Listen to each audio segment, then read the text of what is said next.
Marta, Marta, Marta, ¿cómo tenemos organizado el tema?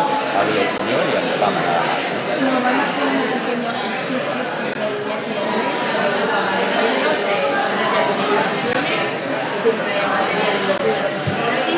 y luego ya habla Anupama. Bien. Si quieres que hagan el speech antes de toda la presentación, Yo hago la presentación de todo, me voy y los dejo a los antes. pero luego ya no te veo, aparte venía esto, nada. No, nada, yo ya desaparezco. Vale.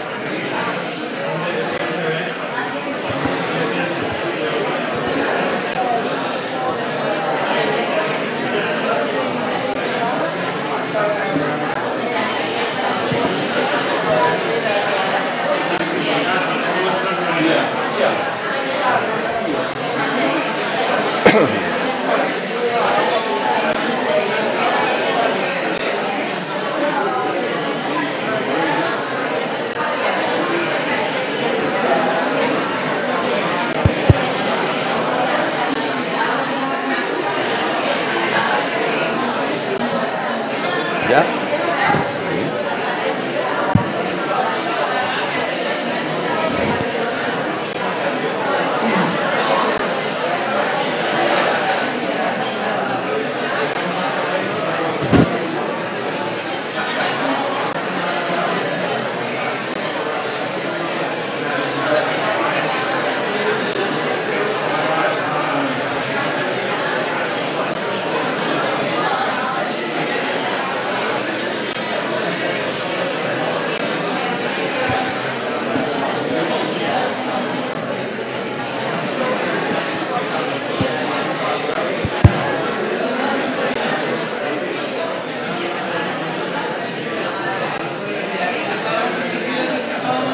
Hola.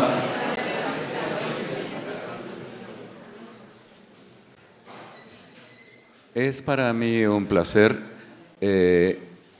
poder presentar hoy a Anupama Kundoo, poder presentar a una mujer arquitecta que estudia en Bombay, pero que luego se traslada a Europa. De hecho, se doctora en Berlín, se doctora en la Technische de Berlín y que está, aunque no se va a notar nada porque no se atreverá a hablar en español y va a hablar en inglés, se ha convertido ya en una madrileña desde hace muchísimos años. Yo descubrí el trabajo de Anupama Kundoo en varias bienales de Venecia, en la que ha sido una de las figuras invitadas de la Bienal, fundamentalmente no solamente por ser una mujer arquitecta y muy conocida en todo el mundo, sino por el tipo de trabajo que hace. Es un trabajo de una aproximación a los materiales, a la vida, al entendimiento de lo que es la tradición de su país, de lo que es la tradición de India. De un entendimiento de que somos tantos y la tarta hay que partirla en tantos trozos que son muy pequeños, con lo cual no podemos desperdiciar materiales, no podemos utilizar materiales de una arquitectura que viene de un catálogo y elegimos lo más caro para colocarlo en el edificio, sino que tenemos que entender cuáles son esos materiales, esa arquitectura, procesarlos con nuestras propias manos y a partir de ahí hacer arquitectura. Yo siempre he entendido que en esta escuela no es solamente una conceptualización y un proceso de abstracción magnífico, que sé que somos los reyes de hacer eso o las reinas de hacer eso, y me encanta ser una reina hoy, sino otra historia más, que es aprender a construir eso, y aprender a construir eso y aportar soluciones completamente innovadoras para ello. Curiosamente, ese discurso de entender con qué se hace la arquitectura y cómo se trabaja en esa arquitectura, lo han estado desarrollando fundamentalmente mujeres a lo largo de este curso. Ese discurso fue el discurso de Carme Pinós en la inauguración del curso, fue el discurso también de Benedetta Tallabue. Entender cómo se trabaja con las cosas, con los materiales y cómo se termina construyendo y cómo se realiza.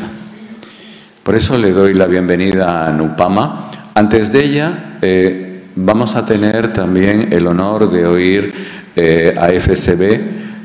Están con nosotros Leonor Alonso y Bertolt Dicker. Forman parte de la industria, forman parte de una parte de la industria importante en nuestro trabajo. Y hoy han sido muy generosos con la escuela o con vosotros, ofreciéndonos la edición de un libro de Anupama y regalando la edición del libro de Anupama, que se encargarán de hacerlo, el regalo después entre vosotros, no el libro que terminan dándome a mí y a la biblioteca, sino a los estudiantes. Y estáis invitados después, como habéis visto, a un cóctel pequeño que se ha organizado y que han organizado ellos en el hall después de la conferencia. Entonces, bienvenida Anupama, bienvenido Bertolt, and you have the, whatever of you have the floor now.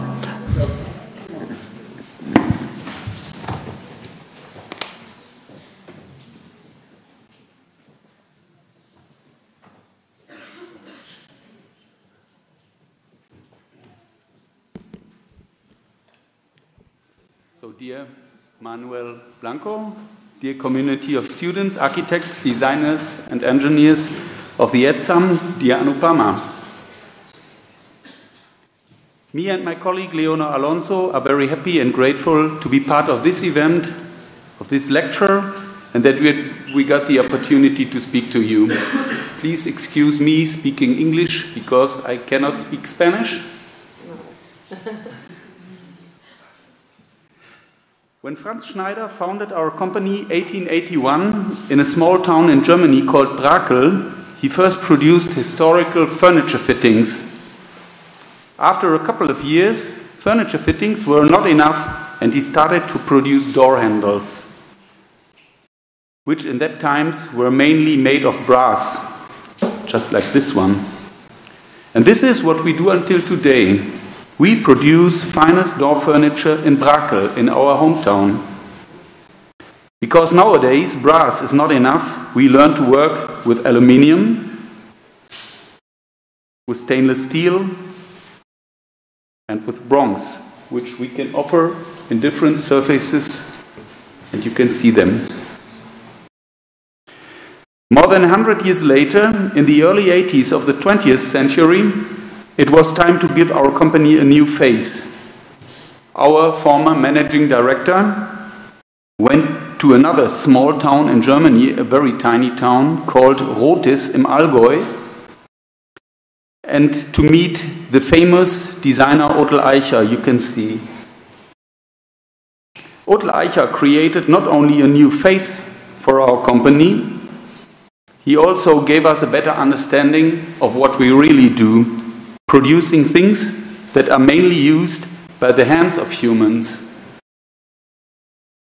The first thing they did was writing a book about gripping and handles. It is this one. In German, Greifen und Griffe. 15 books of this type, about this topic, gripping and handles, followed, and the book tradition continued. So some people said that FSB is not only more a book publisher than which can produce also door handles. But it was a good thing and important for reflecting ourselves and what we really do. The book tradition continued, more of that later. The lectures on architecture was devised as part of the literature and music festival Wege durch das Land. Let me translate it with Paths Through the Countryside, which annually takes place since 2003 with speakers like Peter Zumthor, Robert Wilson, Mario Botta, Rafael Moneo, and some others. When Anupama Kundoo came to our home region in Germany in summer 2016, she spoke about it. She spoke about building knowledge and building community in India and what the Western world could learn from that. It was a captivating lecture, and many of the listeners started to reflect on their life circumstances, I guess. As I told you, the book tradition continued, and so in winter 2017, our current book, Anupama Kundoo, which we can offer here to you for free. Anupama Kundoo, Building Knowledge, Building Community, was published, and today we are very proud to present it to you. And we also invite you for a little drink and a little food after Anupama gave her lecture. So after the lecture, please feel free to come to us, take your book, take a drink, take some food. Thank you.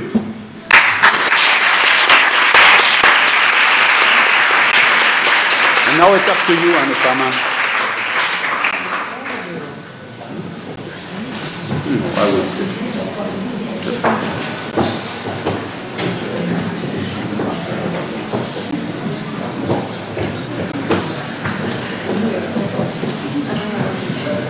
Maybe yes, it's that. I think it's oh God, I don't yes, good. All right. No, it's good. I can see. No, I can't see. I see.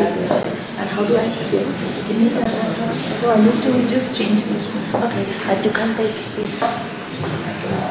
Here. It's not covered. Check if it's working. So good morning. Thank you for coming. I'm sorry I'm going to speak in English. Even though he declared that I'm a new Madrileña, my Spanish is still very basic. But I'm sure your English is good enough. If not, you can be relaxed because they are all pictures, very simple to understand. My talk is going to be called Building Knowledge, Building Community. Because I believe architecture is really at the crossroads now. I mean, we are all of you are going to graduate at a time where the number of urban transitions and the whole world at the speed at which it's changing, it puts our whole current ways of working and thinking in question. So I think even as architects, I always felt since I graduated, which was already now 28 years ago, so already at that time, I found that it was important to establish a new knowledge about building. Do we need that? Whom do I have to say to? Okay, I don't know. I give up. So I think that we require a new. When I graduated, I realized that whatever they were teaching us and whatever I saw offices around me were busy doing, I felt it was not relevant really to the real problems that were going on. And I felt the need to take the risk and to look for that knowledge and to recognize that we will need a lot of time maybe to redefine or to have the kind of knowledge we need to be able to produce the relevant kind of work. Today, this topic is even more interesting for me because as a professor, I feel the building of the knowledge, and now I have also added the building of community, which means all our human relationships, it is really endangered. We really need more than building the building. I want the opportunity of building the building to help us to actually build the knowledge that is required and to build the community that we will need to need in order to survive and not be so far behind our ancestors in the way they were dealing with their lives, you know. So I want to just also say that the reason I've used this title is because as he has already introduced this book, you know, I would like to take a moment here to personally thank FSB for giving you the books for free. Okay, and also the drinks which are important in Madrid. I told them it's very important we are not in Germany, it's very important to give them something. They always want to tomar algo, you know, at some point. So it's better to combine this, and they were so generous to do this, you know. So I want to really thank you very much. So I'm deviating from my talk for a moment. Anyway. So I just want to explain to some of you who may not be aware of my own context and why I started feeling that a new kind of knowledge is required. When we are taught in the old style of being a master architect, and like we are like the very important figure, and some clients come and tell us to spend their money, they give us a brief. I think all of that is kind of pretty much over. At least it was already when I graduated. And the problems I had, which I'm going to share with you so you understand the background, you know, all those problems are even worse now. So many years later, my ideas didn't change because the problems got worse, and my ideas, I find, are falling short to keep with this kind of, you know, changing landscape. This represents, these are all images from India. One slide per one problem I'm going to mention. Population. All these problems, which I thought were very Indian, and it was not being addressed in my education, I realized it is actually a global thing. It's not only restricted to India. Therefore, the strategies I found were relevant everywhere later, and it turned out to be very good, that the questions I had taken very seriously are still the important questions to address globally. So, population, you know, we are one third of the population of the world are Indians, and another one third is, one third are Indians and Chinese. So, we are 1/6 each. So, it's a huge bulk of population growing and urbanizing at a high speed. Apart from that, the global population is also growing at a speed that we do not have the same, we cannot have the same attitude to our resources, because the resources are not growing, they are reducing. And on top of it, the lifestyle, even apart from the population, the lifestyle is so much higher that we are spending so many resources. So, we have created huge environmental, economic and social problems everywhere we went. You know, when I came here to live in Spain, they were talking about the economic crisis. But they were talking as if it was a tsunami, something that you can't do anything about, as if a natural man-made crisis happened to you and we have to see how to cope. No, this is not. This is a constructed problem. It's not like a tsunami. It's a man-made problem. It's how human society has organized its decisions and its resources and how they spend them. That has created a crisis. But I feel we are still not waking up, you know. So these are the kind of questions I want to say. One other phenomenon happening now is that all the agricultural society is converting into urban society. This is very, very important in India because, you know, you see that agriculture cannot sustain people anymore, and therefore they are moving to cities or their own places are urbanizing. What does it mean? You know, it means that a human being has to move into an apartment suddenly. But that will not change the mindset. You know, just by moving from a village to a city, you are not going to overnight acquire the civic sense that it took other people a lot of time to become urban. The human being has to also become urban, not only the city and the built form. So this is a huge complexity, including identity issues. The whole world is facing this problem.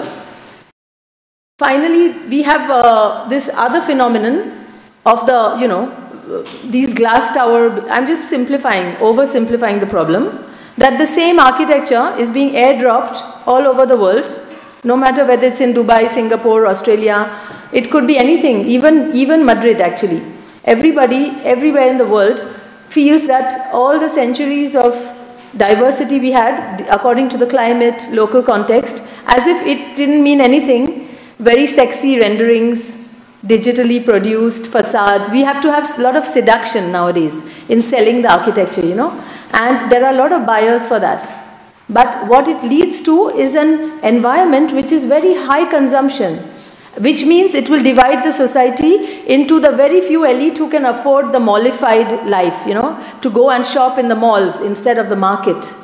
It's all changing, and in all the places like Europe and America urbanized, say 150 years ago, and that time the problems were very different. But when the same thing happens today, in the Middle East, in China, in Africa, in India, the point is, why is it important for you to know this? Because you are part of that, what is going there. It's no more that you are going to be only practicing in Spain. You know, we have to know the global situation, and whatever you do is connected to whatever else is going to happen in the rest of the world. And it's very important to realize that those kind of decisions lead to this kind of cities all over the world, that the social gap, the urban form, is divided in two different skylines. There is this is Bombay, but it could be anywhere. It could be in Africa. Everywhere you have this. You have the buildings now taller and the slums wider. We had the same picture a few years ago, many years ago when I graduated, but when I'm saying the problem is bigger, it literally means that the tall ones are taller and the widespread informal settlement is wider, to the point that it's more than, it's 60% are slums in some cities, including Bombay. So it cannot be considered a minority problem. It is the main problem. Even in Madrid, the peripheries, I don't want you to think that this is a problem related to someone else. Even the peripheries that you see everywhere in Spain, what kind of buildings are created in the periphery compared to the city, there's a big difference in the quality of life. You know, and the taxes are not equally dividing to give those people the same facilities, you know. If I live in the center, I can go to Retiro, but the ones who are in the outskirts, who have paid the same taxes, they have nothing near them. And you know, there are many complex, we have to look at what urbanization is leading to and the social gap that we are all creating, because everything is connected. And finally, I want to bring the point of material research. Why am I doing all this material research? I'm not obsessed with the material. I'm really obsessed with the architecture being the void itself and defining that shape. You know, the question of material does come in, because when you realize that some materials or certain things which are becoming vernacular, like the reinforced cement concrete, are such high consumption materials, leave alone the glass facades and the curtain walls and the steel structures, all of that, each thing you do would mean that what you are spending, the resources you are spending on some, means that the others will have even less. Or the architecture will become so expensive that a normal house can no longer be afforded by a common person. You know, like the birds and the bees used to build their houses in few days, they still do, you know. We used to do the same like them. We used to build with our own families and friends, slowly add a room and so on. Now the house is no more a home, it is an asset. You have to buy it, you have to take a bank loan and pay all kinds of people with all high overheads. And the standard we have defined in our norms nowadays, it means a house will cost such an amount that even if you have spent your whole life working in a job you didn't like, you will still in the end just about finish paying your bills of your house. And then the house is not even so great. You know, we know that. So everything is in turmoil. So when I started to think and when I graduated, those were the problem statement. Okay, now I'm moving to my own life's journey. I moved from Bombay to live in Auroville. First thing I did was, I actually withdrew from my city because I wanted to think more somewhere. And in the meantime, I had to deal with the affordability of my own life, you know. I didn't want to do some jobs which were meaningless for my life. So I wanted to live in a very low-cost way so that I have more time to take decisions that are good for my life. So I built myself this house and I had this motorbike. And even before that, I was going around in a cycle. You can see it's a very simple life that I had. But it was still very designer, I would say, because it was a little kind of designer hut, you know. So such a house, it takes you a week to build. You know, we are talking about the same kind of vernacular ways. You see, around me, people were living like that. It's only the middle people, the very rich and the middle class actually suffers the most because they struggle. The rich have enough, you know. But the poor have some liberty in that sense. And I realized that what was poor was actually a richness for me, because it gave me instantaneously a lot of time. Probably the house cost 100 euros at that time, which I could earn by writing one cover story for a magazine, you know, just to put it in terms of time. And, you know, this is the kind of life that I had. And I had the time, I found the time to be able to think about the real questions. And I must admit, and I want to say this to inspire you, I never thought my career would reach where it is today, you know, and I'm glad that these things also work, you know, because I think the inner conviction with which one does something, that is very authentic. And, you know, this path was not had in order to become successful later or whatever. It was just the thing I believed in. And I would say today, you know, when I use this title, Building Knowledge, it is the process, you know, and that sometimes you feel that you don't have enough time to get the knowledge you need to answer properly. You must take the time. That's what I found. And if you need to reduce anything else, and if you need 3 more months to do a thing, it's better don't do the thing which you know is wrong or it's incomplete. That was my decision, and that's why I have put so much importance on the building of this new knowledge as a process. And I want to talk to you more about the process than the product. I think a healthy process will lead to healthy fruits. I use the example of this tree sketch that I had sent to Alejandro Aravena for the last Biennale, where we were supposed to give them a sketch to refer to how we are responding to his topic of reporting from the front. He already agreed that it was a battle for a better environment all over the world, and he wanted us to respond. I gave this sketch where I wanted to say that the projects that you see, all the fruits that people write about in their magazines, they are a natural consequence of the knowledge that was being sought. And I would like to talk about the underground part in the Biennale, about the knowledge only, because for me, this process, if I were to describe for an architect, the trunk of the tree, if I go further with the symbolism, I would say that is the architect who can synthesize. The trunk is a synthesis of all the concerns that architects have to deal with. They don't have anything to do with each other sometimes. The climate, the economy, the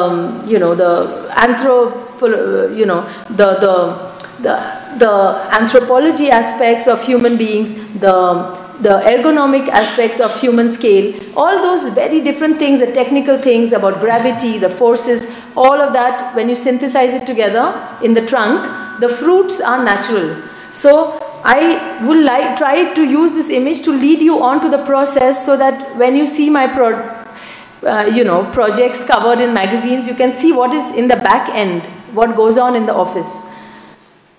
For me, the first thing, the origin of everything begins with the place, you know, because for me, as I told you, architecture is the void. It's the backdrop of where the life happens.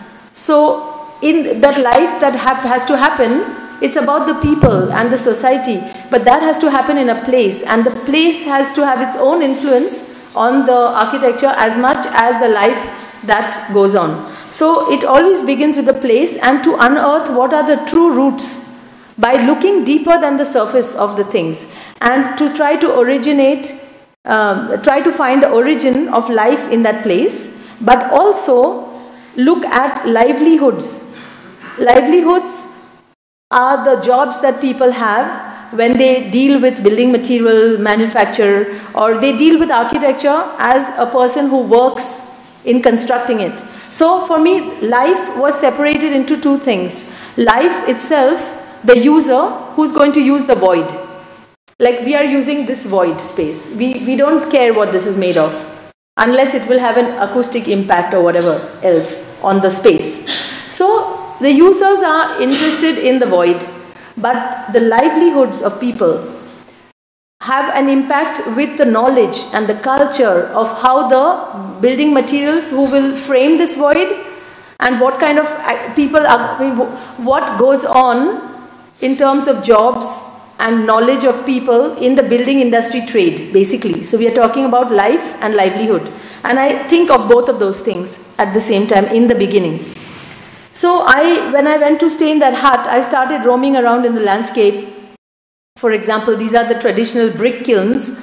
If you didn't have the time to think, like I created for myself, you would just not think more. You just think that's how a brick kiln is. But when you think more, you realize that all these livelihoods, like brick making, are connected to a large territory, to a large kind of knowledge which has developed over a lot of time. For example, the wood which they are going to use to burn the bricks are also planted by themselves in the time when it's not the normal rice farming time, where the same community would be planting trees which they will harvest. Some of them will be allowed to grow and be used as scaffolding for buildings. It's very complex what goes on. It's not just about that brick. Now these bricks are sometimes not so strong because these bricks are from that clay. If I order a very strong brick from a factory far away, they'll use the best clay, the best coal, they'll use all kinds of high in energy manufacturing materials, and we don't know anything about that. We just order the brick. Here, I know if I don't want to use this brick which they are producing, after I know everything, I won't even realize that I upset the whole balance of that place. So I just didn't judge it, but I was observing and understanding the deep interrelationships that building material manufacture and everything has on the whole territory. This is a lime making, instead of cement, there are communities of people who only do this whole day until their next generation goes to school and college and have some alternative livelihood. If we come there and just prescribe Portland cement, we won't even realize, we think we just made a small micro decision, but we are actually, all these small micro decisions are adding up to a very bad macro decision, which we all feel we have nothing to do with. So it's basically out of ignorance. So here similarly there are stone chippers who they hand extract big slabs from the landscape where they live, and their stone, they know how to make it completely flat by the hand, and these people still exist. So I later produced with their knowledge very contemporary spaces, but I managed to divide the economy which includes these people, and instead of going for polished factory work, slabs which could have been cheaper, I have sometimes invested in the same community, because if everybody does not grow together, you have this big social gap, and on top of it, it's a very sophisticated outcome that we've had. So for me, this kind of inclusion of this knowledge, it comes out of a very deep thinking and taking the time to find this interrelation between different knowledges and to connect with the ancient wisdom as well. Not to believe that we are starting from scratch, contemporary work does not have to be in contradiction with all the things that have been done before.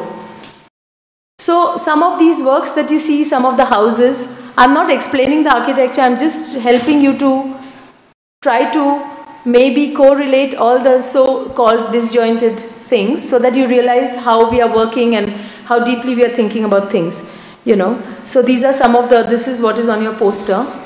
So these are things we've done with stone, with the knowledge of the geographical places where stone is available and the livelihood that developed extreme high crafting skills with stone, which are still being ignored by the contemporary houses because we are increasingly creating big industries who favor the industrial product regardless of where it is located, as I told you earlier. So now I'm going to have some of these texts coming in now and then, just to tell you how I structured the talk, because it's very wide and complex and I don't want to confuse you. I also didn't want to make it oversimplified. So I'm giving some black and white leads, which are strategies that I've used, okay, which I keep using. So I explained you the problem, and then I'm now telling you some strategies, and my work comes out of those strategies, okay. So one of the strategies is to understand local material skills, but to critically determine that. That means we are not just repeating what was done, because what was done is not being repeated naturally because something or the other doesn't work in the high-speed urbanization that we have today. So we are looking at it critically, and we are not throwing the baby with the bathwater. We are trying to keep what is very good still, and only gently introduce new ways of, we are keeping the same building materials. We are not obsessed with creating new materials. We are obsessed with creating new ways to use ancient things. And that is what I'm calling critical determination. So this is some image of myself, like at your age, or less actually, I don't know. I had just graduated, it was 22 years old when I started my practice here, and in Auroville. And I was, you can see that I don't know many things, but also I want to show you that deliberately, because I think it's not important to know everything and then one day you will be so confident that you will start doing something in a certain way. I think if you want to develop a knowledge, it's only the interest you have and the curiosity you have. You don't have to know it already. You just decide to dedicate your time to it, and then with going on persevering, you will have the knowledge that you went to look out for. So I saw the potters in my area who were trying to sell pots which I knew nobody is going to buy. And I started looking at how, I thought if urbanization is making them lose their livelihood, how could I make them produce something that they would guarantee, that urbanization would guarantee a livelihood to them, plus the architecture that I would have developed would be even more relevant, and that I would like it more because it's made with, it's anchored to the place. So I used to go and try to figure out, and you know, we got the potters to produce something which we designed, which we could, I'm not nostalgic person, I'm not attached to the pot, the cooking pot that they were making to land up in a museum or to keep on praising it and all of that, because honestly, I don't want to use that pot myself, you know. I have no regrets if there's no more going to be pots used in cooking. I don't mind. What I mind is if the potter doesn't exist anymore, or the knowledge of the potter did not get converted with the times to remain relevant. Why is the potter poor? It bothers me. He took so many centuries of knowledge of each other to develop, and why is he struggling for his food? It doesn't make sense. So I wanted to honor the potter, you know, and I'm not attached to repeating the pot. So we produced in a very high quality, we used modern knowledge, and Ray Meeker, a ceramic potter with whom I worked, he, you know, American guy whom I'll refer to later in the talk, helped me to upgrade the quality to such an extent with the same low quality clay and the best you can get out of the clay. We are not going to get we don't want to find the best clay somewhere and make a big quarry. We want to take the existing clay and make it the best possible pot you can make with that one. And then you get the best possible span you can get. So it's a very rational decision. You see they are cooking these pots with coconut shells. So the impact of such, this is what I mean by critical examination of materials, you know, critically thinking local material and local skill. Now the other aspect is to negotiate in our changing times between high tech and low tech, between handmade and machine made. How much of the money do you want to generate for machines? How much do you want to allow hand skills to go on? Every project is different and there are different advantages. So these are things, if I define it in the beginning of my project, I know what outcome it will have or what socio-economic impact it will have. So this is one thing I'm doing always. For example, this kind of pots were used with very sophisticated knowledge of catenary curves.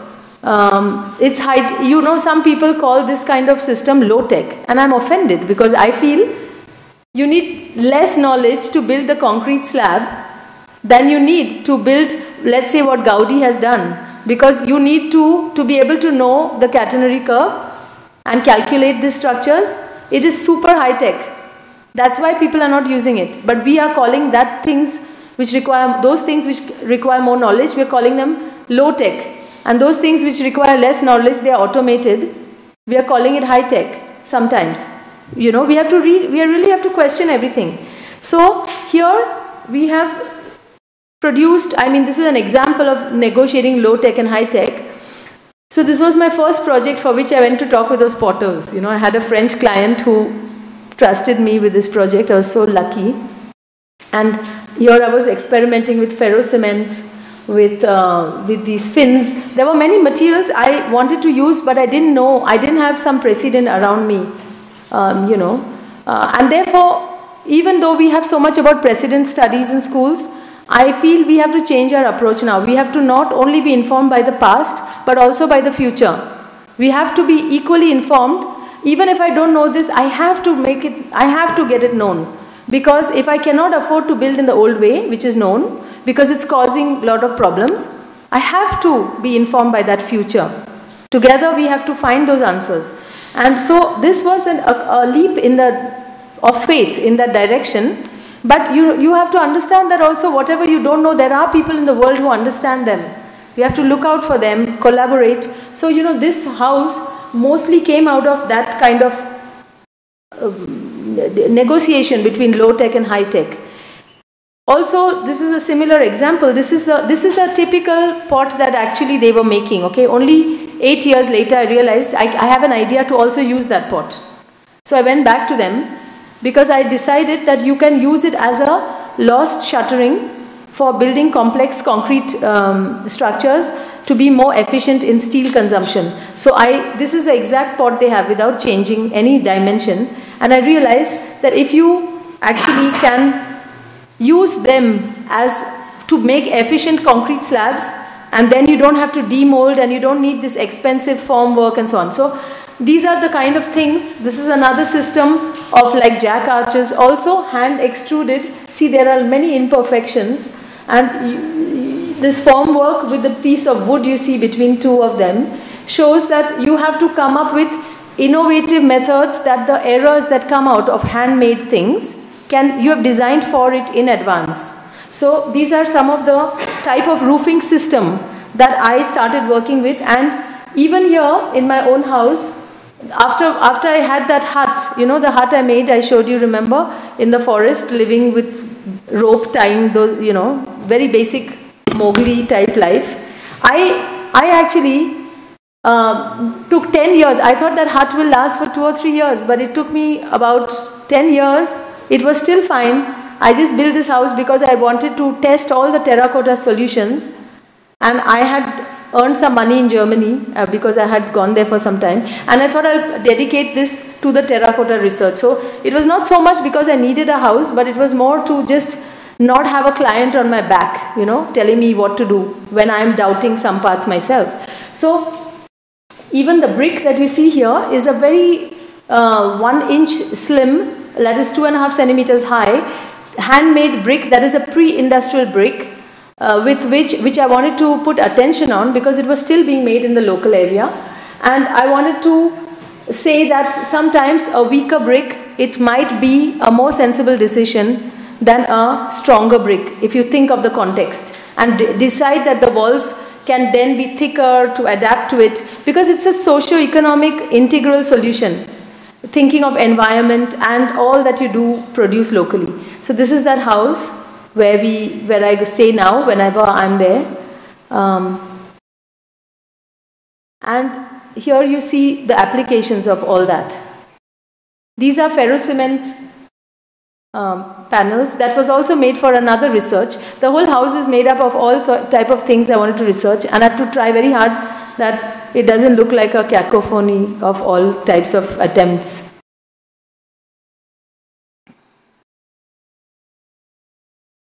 The bathroom on the first floor.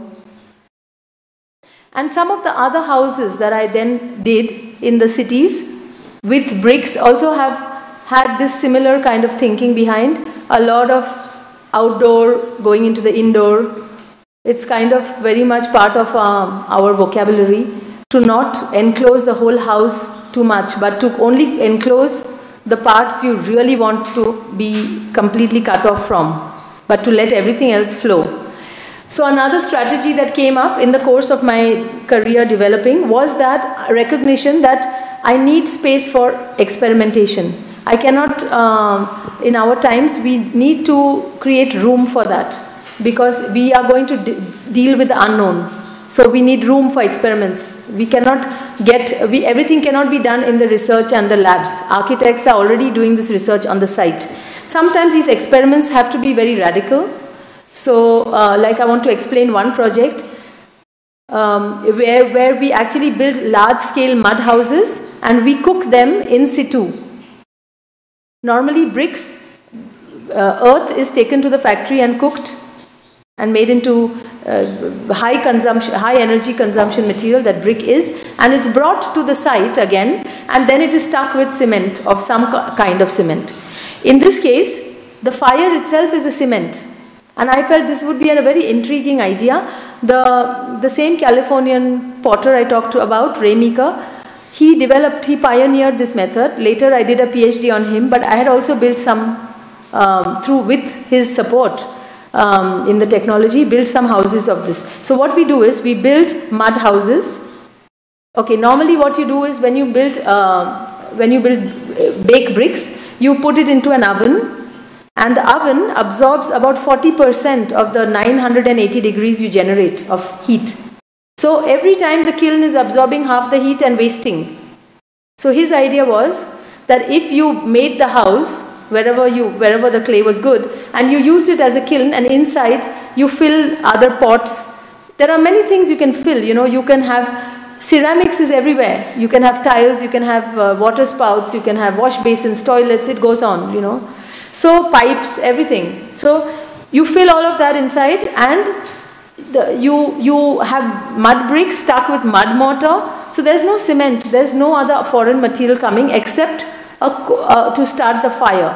I don't want to go into detail because it will become long, but we even built this by using coal dust from factories, which we sweep the waste and put that inside the brick. So we don't even need wood, it burns from its own. You only have to start the fire. So it was an incredible experience. So this is radical experimentation. It was used for the Home for Homeless Children that was published in Arquitectura Viva at some point. So a lot of people in Spain know this project. But you see, it's a very complicated thing because you have to think about the oxygen that goes into cook. It's very complicated. You have to not only design a house, first you have to design a kiln which works, that is low cost and efficient for the firing and everything, and later it's also a house. But these are the type of experimentations we've done, you can see, and you can produce any kind of size of brick, whatever you want. But you can see the wall there behind. Some areas are more cooked than others. In the case of the orphanage, this is how it was finished. All the materials that we used, sorry, I'm going too fast, sorry. Because I've seen the images so many times that I'm just kind of speeding up. But basically, this project didn't have any funds at all.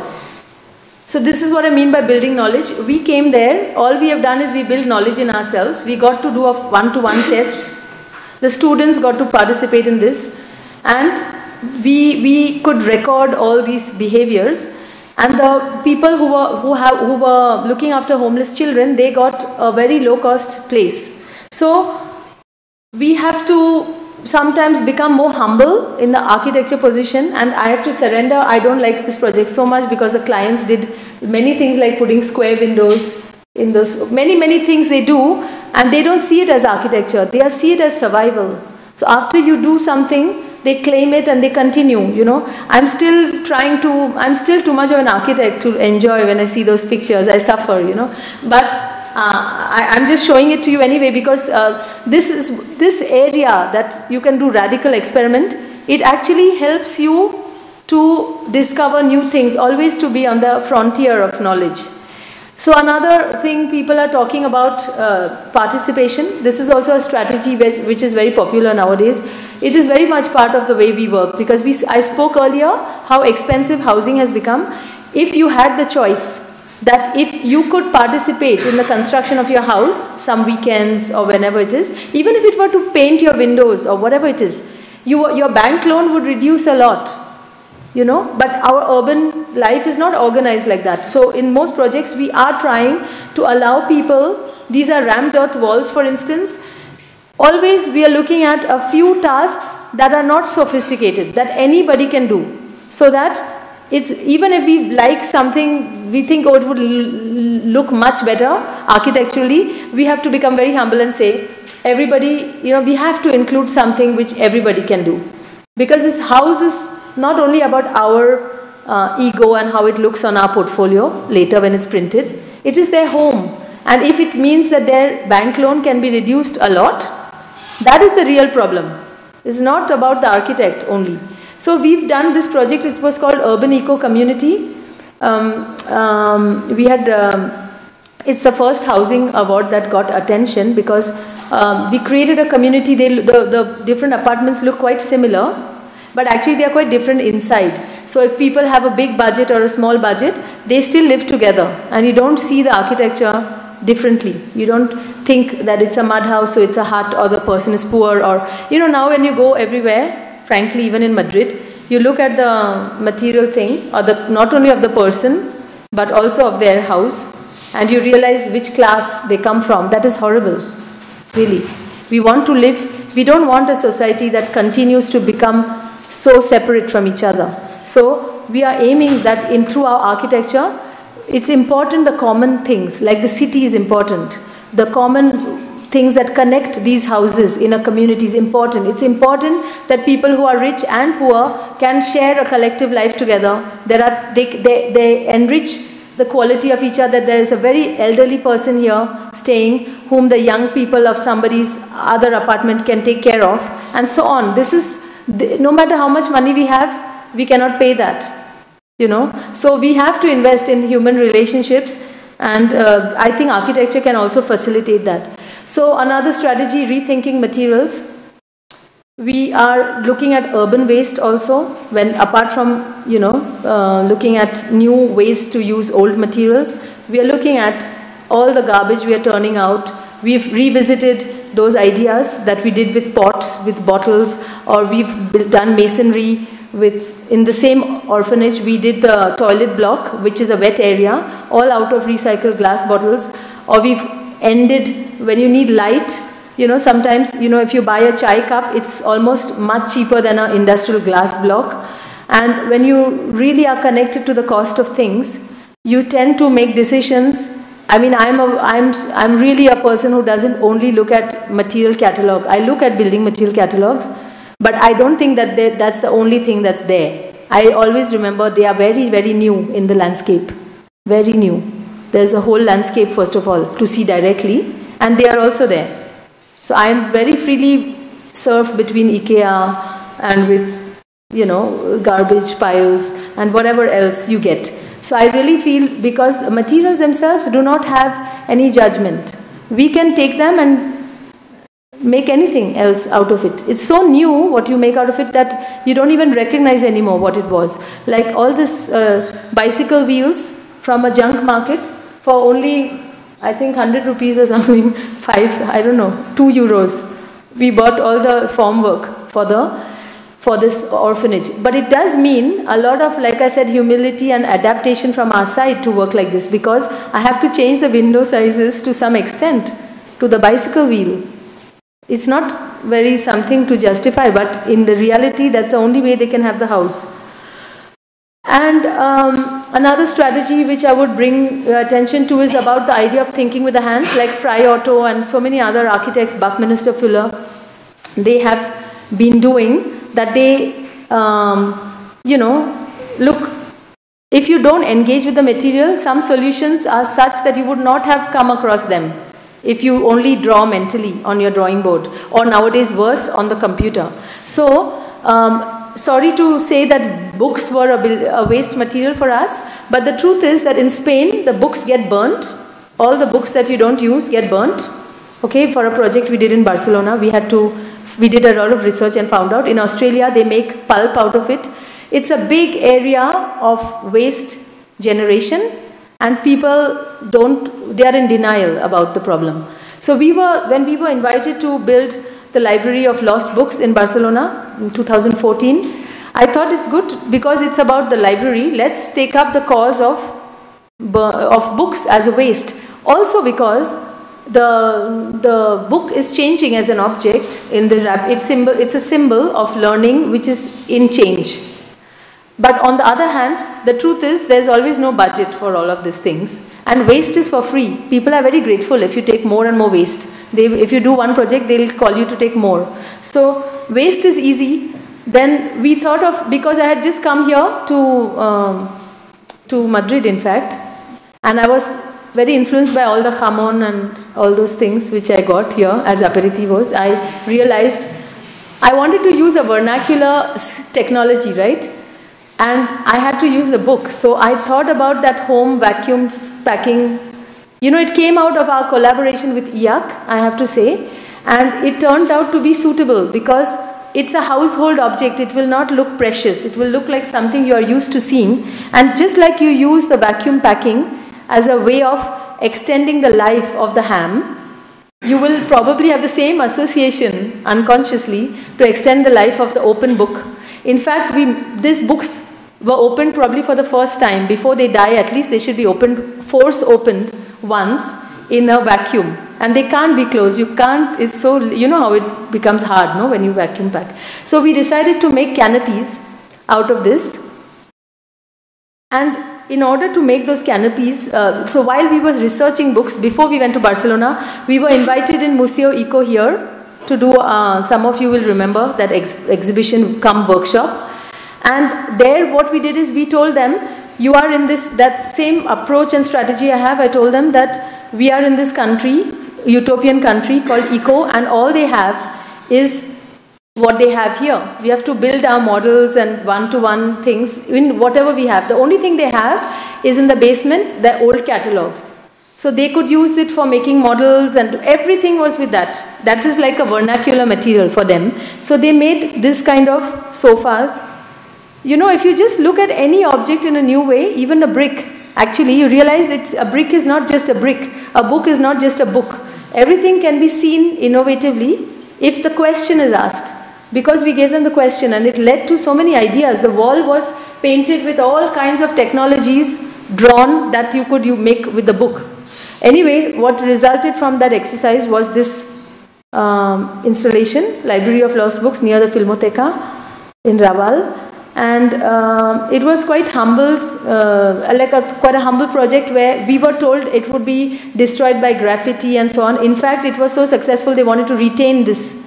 There was nothing, it was just shade provided to the people and the books were missing, you know, the library, because nobody is reading, or in any case they are only reading on their phones, so they can sit and read, continue reading on the phones or whatever. But the geometry, you know, the context, how this belongs in the context with the geometry of the rectangle units creating circular, all this is our kind of normal investigation, responding to a new location and, you know, a new project. And so, you know, now we also did another investigation with fabric. We are continuing with that. We are there's a big denim industry waste problem in India. We have all these H&M jeans and everything coming from India mostly. All over the world people are wearing our jeans. So the jeans, when it's cut out from the cloth, that part which you didn't cut remains in India. In heaps, mountain heaps. And it's a huge source of pollution. Denim has a very bad ink and all that. So we are trying to use and spend them and construct things for buildings in architecture, because fabric was always present in architecture, so we are revisiting. But this is what I mean by thinking with the hands. If you didn't give the fabric in the hands of people, you wouldn't get all those books, you wouldn't get those answers. So even in academia, and we are doing a lot of academic collaboration, I feel it's very important. These are my students from the AA when I was teaching there. We had taken them to India to build in 10 days botanical gardens watchtower, you know. But all we gave them is small 1 to 50 scale pieces of everything in a kit. Each student had that, and they had only 1 day to produce one tower. They got their reviews and they did 1 more day of adjustments, and the winning design was built with the craftsmen. So I would like to say here to you teachers and students who are here that I feel that in the academic environment we need to introduce I try to introduce 4 confrontations with reality, real materials, real scale, real people and a real place. Because I think if you keep on remaining theoretical and you have just come to just a project design in half a year, and the next day you have, next day you go to do one more from 0 to that level, and you keep doing that. Later you forget your contact to reality. Like fashion designers and others, they always work with real materials, real scale, and I try to include it inside the academic structure. And for short periods, if people actually build things, I don't want them to be builders, there are also artisans and so on involved. I just want them to be able to think in the real context. I find it very important that here you see for that workshop we've done, I have brought artisans into the studio. So you see a student is working with them, or I've brought sewing machines into the studio because it's a fabric studio. So I have to organize that all these things enter academia. You don't have to let the academic people be forced to go out, because they always remain in their academic box. You know, we have to force the real life to enter in the academia.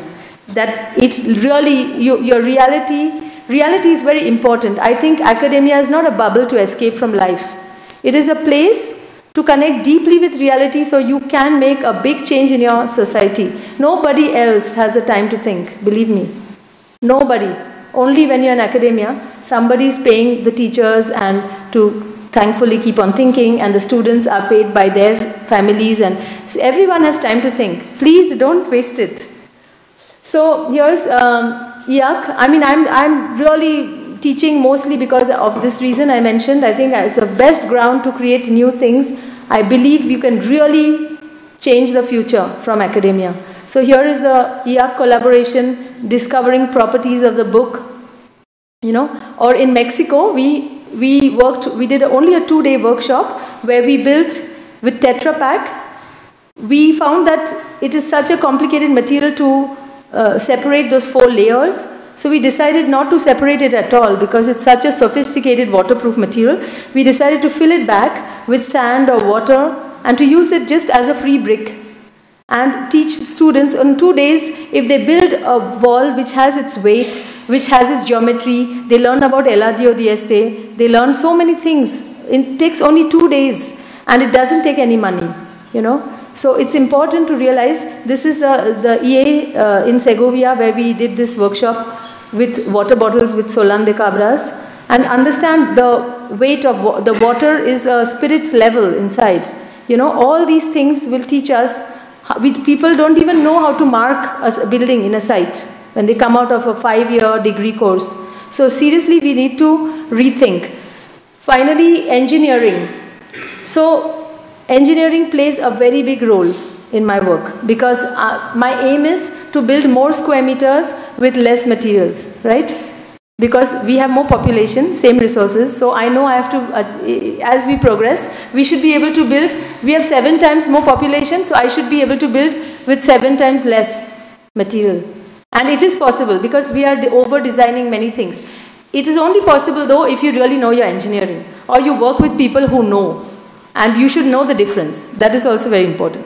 So engineering is very important for me to be able to reduce materials. So I'm working with ferrocement nowadays because ferrocement allows, instead of reinforced concrete, it allows that with only thin chicken mesh, you can produce very strong materials. In fact, ferrocement was mostly popular because of Nervi, who used ferrocement to counter the fact that reinforced concrete buildings have, with their own weight, the weight is so high that it's counterproductive after a certain span.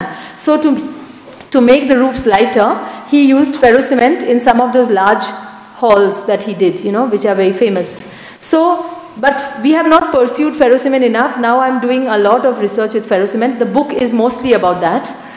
And in order to be able to build with thin shells, I've taken advantage of all that was already done in origami to be able to understand all the complexities. In a shell, you have very complicated formwork.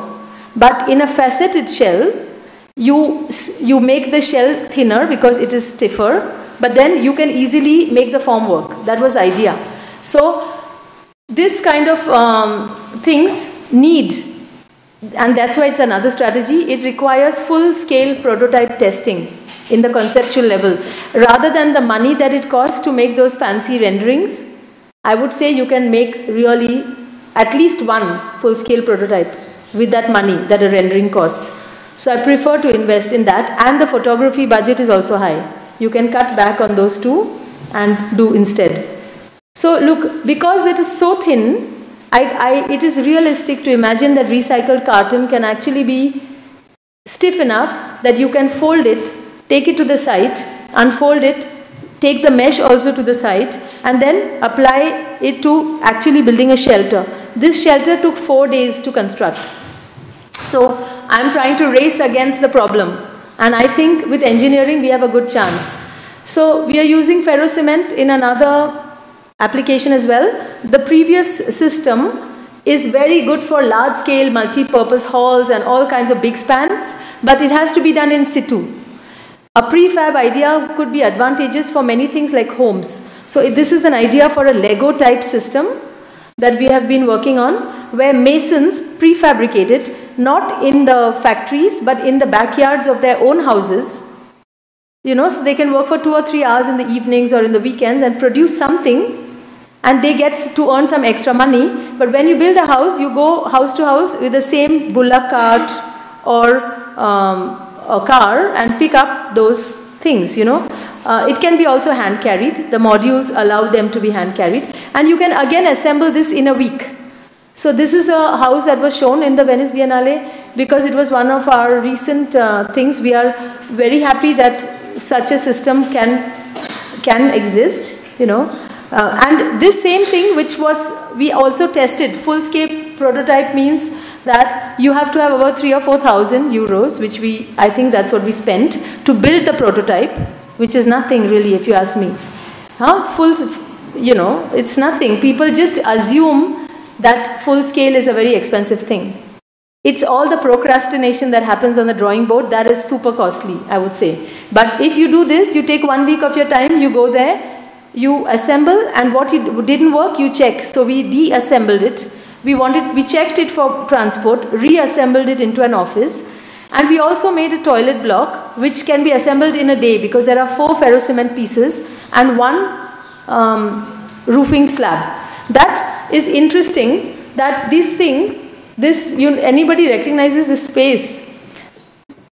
This is Zaha Hadid's London Roca Gallery. And they are full of fancy toilets because of Roca. Beautiful space. And we were asked to do an exhibition there. So I thought it would be very cool to take this very cheap toilet, which costs the same as a cell phone, because everybody has a cell phone but not a toilet. So we kept that as a cost limit. So to put that toilet with all the fancy toilets, you know. And just like all the other exhibitions we've done, that the object merges into the context, whether it is trees or whatever, I found it very suitable. Everything was grey, and put only that same exact object with a little color, and it is standing very proud with all the fancy toilets, which cost quite a lot.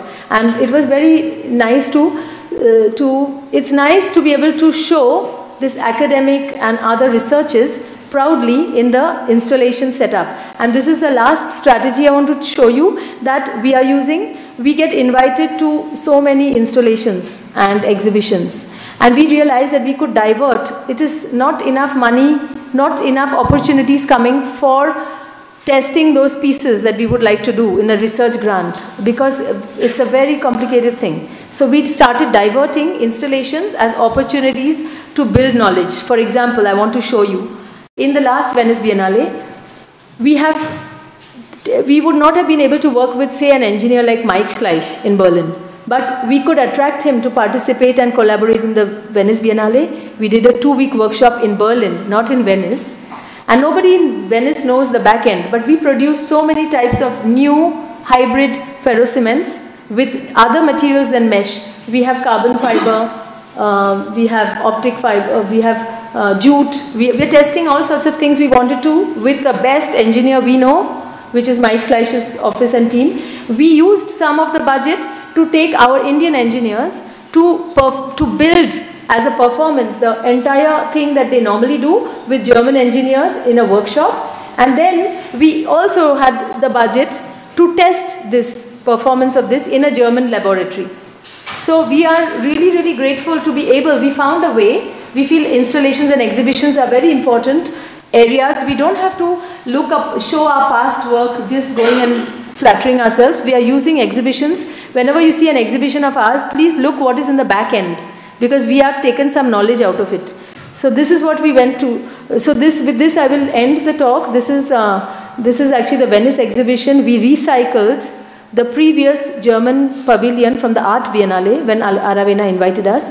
Out of it, we constructed the new exhibition and took our pieces from Berlin. But what we also did is we took students from Madrid and we started looking at what are the problems in the region, so that after the Biennale, we will give this as an affordable housing to a new refugee cause. So we already took them and worked on it. We produced the exhibition there, the toilet and the house, and we showed all the material research we've all done throughout, and that's linked with this book. All the strategies developed. This is the house which we have done. You can see the wash basin is one of the pieces, all built in. It's an affordable shelter, you know, but it doesn't have it looks much more luxurious than the actual cost. And it is built in one-to-one, so nobody doubts the idea. They see the whole thing, they know what they get, they know what it costs. And after we finish it, we dismantled it and we have gone back. Instead of forgetting about Venice, we came back, we recycled those pieces, and we helped the refugees have a better kitchen and a laundry area. And they were part of that. So another workshop. So there were 3 workshops that came out of it, and lots of knowledge for everybody. Just to look once again more at this exhibition, since it was also very important and unprecedented that we had built the whole house in the Chipperfield Biennale, in the same spot when we were invited 2 years prior to that. So I just wanted to show you some images of that, and to explain how that entire full-scale house was possible to be built by only students, primarily.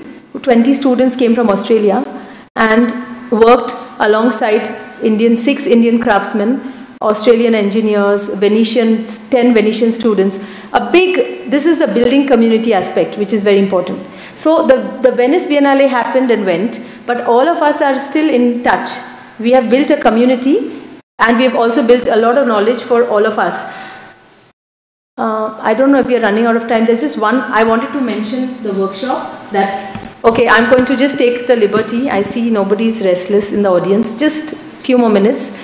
I want to share this with you. I would have ended there, but I want to share with you that most of the projects that you have seen took place in where I moved to Auroville, which is in South India, and we just celebrated 50 years of Auroville. It's a city project as laboratory being built with international participation, with many residents coming from all over the world. I want to share it here especially because Luis Basave here and Luis Palacios, they have come with 20 students from here, and we added a few more students from there to the project, and we have all come back. Many of them are here. We have all just come back from this India workshop of 2 weeks. So I just want to show you just a bit about what they did there. So Auroville was a barren land. Nothing used to grow here 50 years ago. But you can see already the diverse community, including the animal, that there was forming over there. Some of my other projects that I haven't shown, like the town hall complex. And this is an open pavilion, a meeting space, built in concrete with ferro cement, lost shuttering. Some of these projects are located there. But what is important now is that while you can see this is much greener than the first picture, this is a Google rendering, there was a city plan which I forgot to mention when I showed that urban. Wait, I have to mention, because Roger Anger, a very renowned French architect, was invited to be the chief architect, and I have written a monograph on him, and it is in your library somewhere in case you want to access it. But basically he had created a compact city plan where, like Copenhagen and other cities where people are moving about without a car, the whole city was already planned to be relevant for future cities. So it was a prototype for future cities. So coming back to that image, one of the arms of this plan, this is the existing situation now with the center part already achieved, and and a lot of influx of visitors and tourists. So it's the time to make an urban step. So while my office has been involved in the urban design study of a strip of land of 800 meters of 8,000 people. And the question is, how will the future housing be if there's a high degree of collective life happening there? That people are not lonely, they have a lot of shared facilities. How does it affect the individual unit and so on? How can we design and rethink the future collective living modules and almost like small neighborhoods within this thing? So we invited your group to do a 2-week workshop, and you're going to continue this through this semester. And this was our urban design studies, just so that you get an idea of the scale. It is a 18-story building that goes down with public spaces in purple going into this walkways distributed throughout the volume and height, and reaching inside the central park there. So I've added this image of the student review. This was actually the mid-review, where the students had the opportunity to present to the actual residents in Auroville. And they produced all these different, there were 8 groups who presented, and they are going to continue here. So I'm sure many of you are recognizing your friends here in this image. I want to just end with this to say that this is an ongoing project and that Auroville is a great opportunity, and perhaps we are going to have even further editions of these workshops according to, what kind of community we want to create among ourselves and friendship. I want to end with this image with the students who were by chance on the roof of another building, a youth hostel, which I had also designed. Our photographer happened to be there, so it was just one of those serendipities. But the reason I want to show you is that this is a center of excellence with very sophisticated buildings already achieved in the center of Auroville. But most of all, you'll appreciate that this barren landscape I showed you is now a forest. And if that is possible, anything is possible. Okay? Thank you.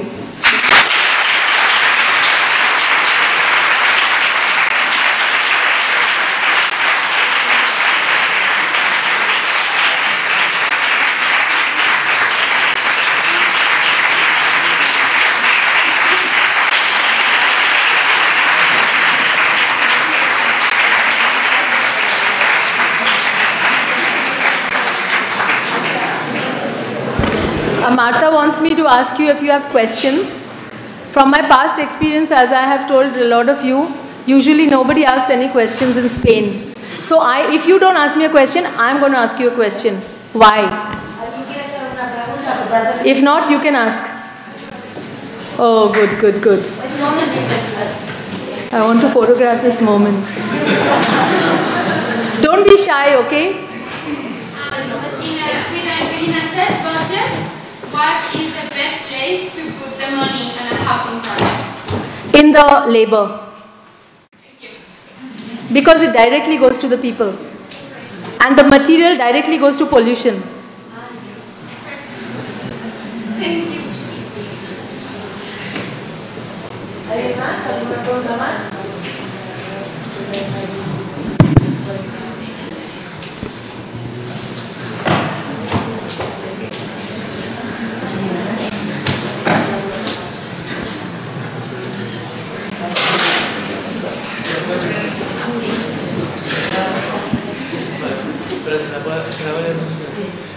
Has dicho que, al principio has dicho que cuando una persona del pueblo, de por ahí, va al centro de la ciudad, sigue siendo, se hace como una chabola. ¿Cómo debería ser, qué se debería hacer con esa gente, o qué arquitectura se debería aplicar, o se debería hacer un tipo de arquitectura determinada a esa gente o cómo se adaptan ellos a la ciudad? Okay, I'm going to of course answer in English, but I understood, I think, what you're saying. I don't think, what I try to say is not that architects can solve everything, okay? I don't mean to solve everything. But it is already a big help if you understand the problem. For me, it's important. Many times I think I suffer to see that as architects, we are not thinking about the discomfort of those for whom are we building? What is the mindset? So I mentioned that point because I wanted to make us sensitive when we design for people, that what is that person who's going to move into the apartment going to feel? Yes, the main difference is that the person an urban person will say, I have so many square meters, I have this covered, I have, they will see what they have. The person who comes from a rural context, they will miss their friends, they will be lonely. They will know how to clean their neighborhood, they know how to do things with friends, they don't know how to be engaged in a cold-blooded environment where you don't know who's above you, who's below you. You don't know and you don't want to know, So, what I do, I don't think I can solve this problem, but I like to realize that because I think it's very important as an architect to remain sensitive and to realize we are not building for the buildings. Sometimes I feel we architects are more friendly with the buildings than the people for whom we made the buildings. I don't want to sound like a social person. I want to sound like architecture was always supposed to think about the people from the earliest time. Only in our generation it has become like that, So I wanted us to be sensitized about this problem, and each of us will respond in our own way. And for example, I respond in the way by trying to create a community even inside apartments. And I believe the architecture can do it, because even my client may not ask me to do that. I will tell the client that I think it's a good idea that you do this and this. I think it's a good idea. See, there is a very famous saying that in the beginning, we shape our cities and then the cities shape us. So the kind of architecture we do of the apartments completely disconnected. The only place you can meet someone is the elevator. And many people say, no. In Spain, they say, no, you go. They don't even want to go in the elevator with you. It's a fact. They are polite. But in the beginning, I was like, it's the only chance to meet. And you don't want to go in the elevator. So, the point is, the way we make our buildings will shape us. Even if we want to be in a neighborhood tomorrow, it will be not possible. So I try to make the buildings that the people will feel they are supported with other people. That's what I try to do. Okay.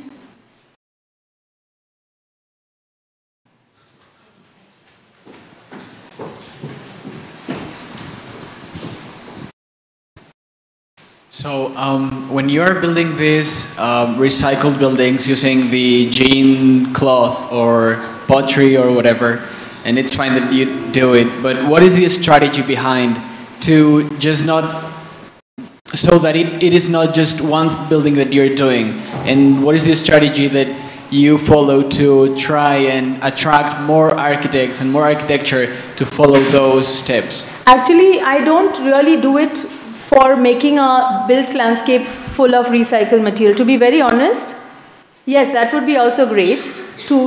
For me, I don't do that because I would like them not to make the waste in the first place. I'm afraid that if I make the Tetra Pak wall, they will say, oh good, we can make more Tetra Pak, so then we can justify and feel less guilty. So actually no, I don't expect that. I only play with the waste material just to remain creative. And just because we need to remain creative, we need to, in the academic environment, we need to create surprise and curiosity, and not to forget that everything will be designed by, nowadays, I'm very grateful to the material manufacturers and the catalogs that I have insulted previously. I'm not meaning that, especially in front of FSB, it would be terrible if you think that. I just feel that if other people solve the building technology for you, because they have a different interest, they want to sell what they like to do, that doesn't give us an excuse, or it is not a license that we stop thinking for ourselves. So sometimes I use the urban wastes because I need to do a workshop and my academic institutions will tell me we have no money, first thing. And and I will tell them, oh, you don't need any money because I have all this denim, from this factory. It's more or less developing that way. It's like I like to give my students something new, just to surprise themselves and remain curious, even like the books. So I'm not aiming that one day buildings will be built with those books or the future sofa will be like that. No, it's just if you can do that, if you have the capacity to make a sofa out of a book, then you also have a capacity to make a building nicely. Without being a habitual, you are doing habitual things in a building. Just to open your eyes. You know, is it enough reason to do it? And to enjoy also, just for that. So I would have one question too, Anupama. I realize now that one chapter of your lecture has the title Thinking with Your Hands. I know. This is very, I think this did not happen by coincidence. Well, I have to tell you, I'm not sure, last year I thought I should tell FSB something. I'm very glad you asked this question because you have the hand there and the German expression alles im Griff, you know. Yeah. So in German there's an expression alles in Griff. Griff is the grasp. When you hold the doorknob, it means you grasp something. In English also it means you understood really, not just your mind, you really know.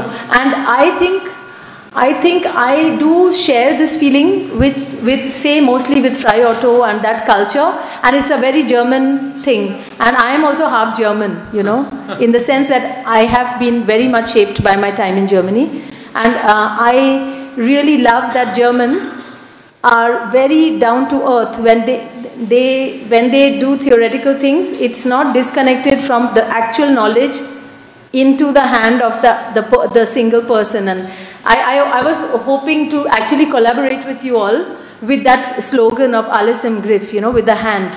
So maybe we can talk about it later in another sponsorship. Thank you. Thank you. Better thank them in advance in public.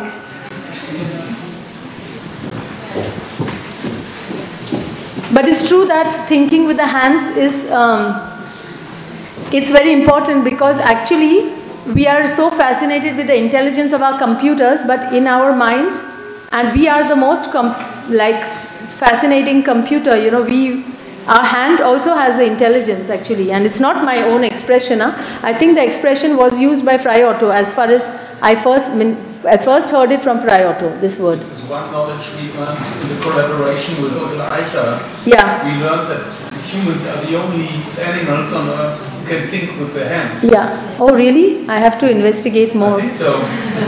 Okay. So. Okay, I'm going to ask you really 2 questions. Oh, amazing! Okay. For all the questions that the people didn't ask me, I was complaining to Marta. Thank you. The first one is, which are the materials that you think we have to put to give a new value, such as the ferro cement? For example, I'm trying to learn more about bamboo or other kind of ecological materials. And the second one is, do you include bioclimatic strategies in your projects? Yes, we cannot. Second answer first. I come from a country where we cannot afford not to. We are not a centrally air-conditioned culture yet. You know, and so if you don't do bioclimatic, you're going to suffer on the spot. You have to. It's not a luxury or it's not a choice. It is the basic thing. We are taught that, and I'm very glad actually for the kind of some of the theories we were taught in school, because if you know your first principles, then no matter how many softwares you use, you can use it well because you know it yourself really, rather than, you know, now I think it's the fundamental thing to saving energy. I think in any case you need to know how you dress, when you go out, to be comfortable, and the house is the next layer of yourself. It's like the next layer of your dress. And it's all this automation that made us stop thinking in your generation. But I think here also people know that. I think it's not even a subject separate. It was basic. It's like drawing, you know. The first question was, what was it? I forgot. Which material? Materials. Yeah, I think, frankly, as you can see from all of this, I think every material needs to be rethought for efficiency. And there are some materials that are more tempting. For me, the ferrocement thing is important because I am fascinated, because I discovered at one point that people found that it's not good for the insulation properties, so they gave up the research altogether. So I felt it's a huge potential for me in my context. But here I would say, I would take any material you have and just look at, first of all, the overuse. Because when you're generation, you're studying engineering separately, construction separately, each thing separately, the form. So many people are using extra material just because the form is more nice for them. But if somebody would make a rule that is not allowed, they will work 1 more month and they will achieve a good form with less material. So it's just the question of insisting on a higher standard, I think. And everything we do, everything deserves to be, looked at.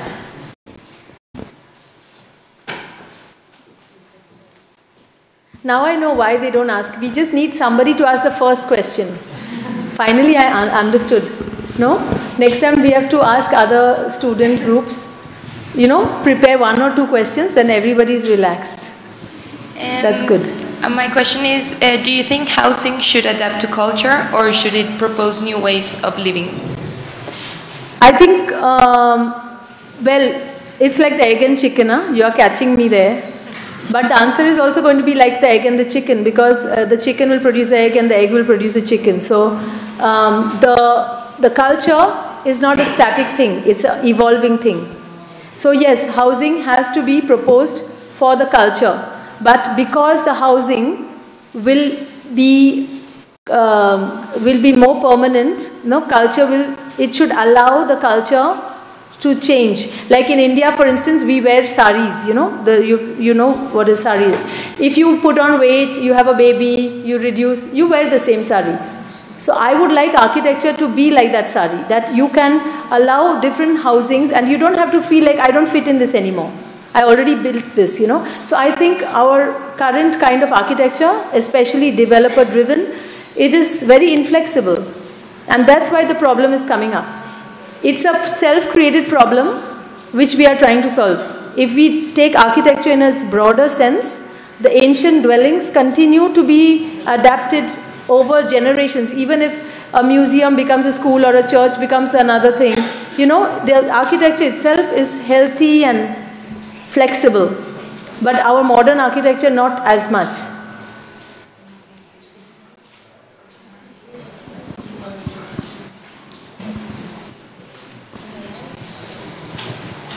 Okay. So I think it's I think. Okay. We can finish. So I won't finish because you are a woman. The last week was the international. No. Don't worry. The last week. The last week was the International Women Day, and we had a exposition, a video, when a lot of women speak for the students. I want an advice, reflection as a women architect for the students, for both women and for men. So I have to say that since I have to explain my reaction to you now, which was not very polite, I had asked her, because now there is so much of a stress on this issue of gender, and I was practicing before this came in fashion. I don't mean to say it in a negative way. So I told her my first reaction was that even though I was invited in this week of the International Women's Day, I wanted to have the same right as the man to directly talk about the architecture. So that's why I did not go in the gender issue. However, I think it's fair enough to make a comment about that. And I would like to say that, it is more a problem of discrimination or inequality. See, that can be not only about gender, it can be about color, or about race, or about whichever background economically you come from. There are many, that the aspect of discrimination is something to be looked at in society, definitely, no doubt. But I think if I were to share my own feeling, my attitude, what will help. See, that socially I feel all of us need to work on those, all of us need to work on all discriminations, you know, without singling anything out, because if we start to see the discrimination and we together fight for an equal world, it will benefit all of us. So if women are treated equally in society, it will also benefit the men and the children and everyone. So it's not the job of only women to fight for equal society. It is not the job of people of a certain race to bring out, you know. So this is my general mood. But to architecture particularly, and to maybe having had a successful practice, what I would like to say is that I've heard many women who have told me, I'm saying a bit critically to women here, who tell me, you know, but little bit we can feel like victims, you know, of a problem, okay? And we feel like it's not fair, it's not this. Even my children say that, Mommy, you gave this to the brother and you didn't do it to me. So there is a feeling, there can be a feeling that life is not fair, and that is true. So, but it does not help to only be in that feeling. Okay, I agree that life is not fair. Okay, and it has not been fair with many of us. In that moment, if you are completely swallowed in that feeling, it can make you paralyzed in be only in that sensation, you know. What I would like to say, very frankly, I hope you will not now blame me all in Twitter from tomorrow for any badly expressed things. I'm sharing from my heart, you know, what I feel. I think it does not help if the rest of the world thinks that you can do something less good than a man, it's wrong. But the problem is, if you think, therefore, that you can do something less good than a man, then nobody can help you. Okay? Only you can help you. Nobody can help you doesn't mean you are doomed. You don't need other people to help you. I never looked for help anywhere.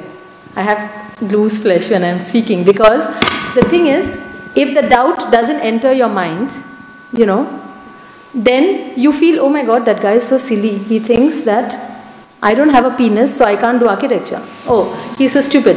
If I myself have the doubt, you know, it will hurt me. You know, that sentence, why does it hurt me? It hurts me if something in me already feels bad, and then somebody says it, it hurts me. For me, if I'm actually over this problem, it's like a joke.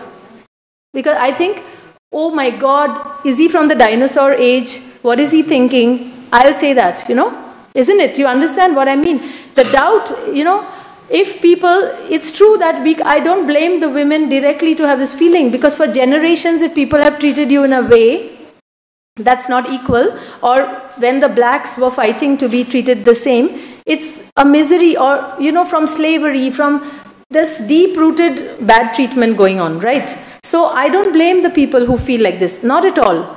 But it helps us to, first of all, eradicate this thought in ourselves. To see, with actual arguments. How does it matter? Does any biological requirement did you have to be able to do a better project?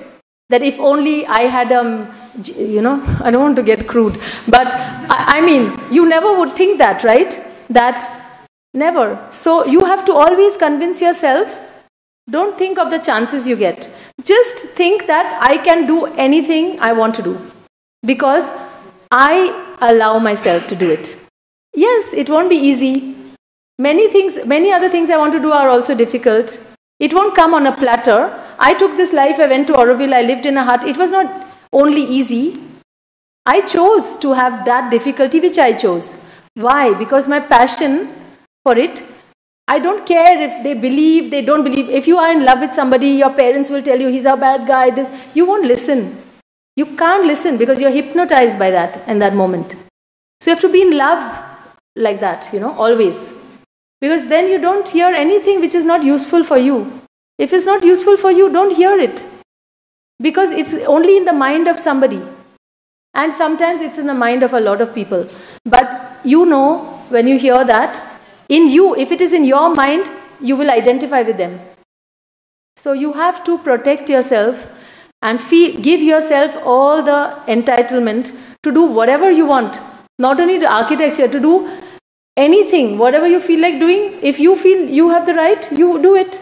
And don't think if you got it easy, you got an award, you didn't. We are not doing it for the awards.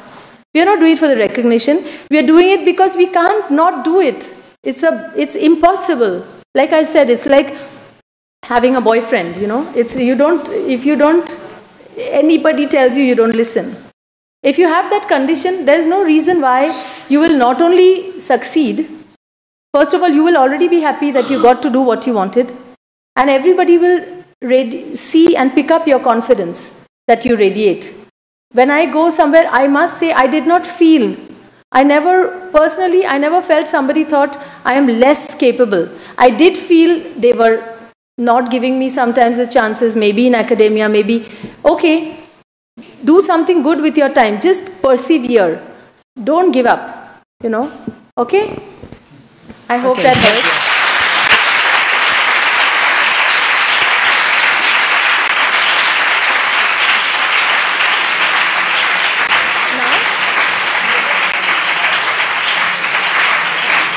Okay, now don't forget about the drinks.